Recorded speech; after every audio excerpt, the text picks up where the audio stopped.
बिस्मिल्लाहिर्रहमानिर्रहीम अस्सलाम वालेकुम व्यूअर्स। तो आज बन रही है मज़ेदार सी खीर। तो मैंने कहा अपने व्यूअर्स के साथ भी शेयर करूं। तो व्यूअर्स देखें कितनी मज़ेदार सी खीर है। ये मैंने 2 किलो ले लिया है जी मिल्क, और इसमें 1 कप जो है वो मैंने डाले हैं चावल। धो धा के अच्छे तरीके से चावल डाल दिए और पकने रख दिए और 2 घंटे तक इसको पकाया है। और जी पकाने के बाद मैंने क्या करा है, इसमें शुगर डाली है।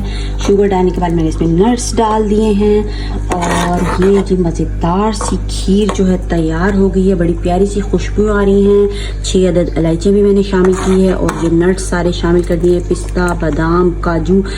तो इसी में आपने जो है वो सब मेवे डाल देने हैं। ऊपर से नहीं डालने, ऊपर से आप गार्निश भी कर सकते हैं और अंदर ज़रूर डालें, फिर उनका बहुत अच्छा सा अरोमा आता है।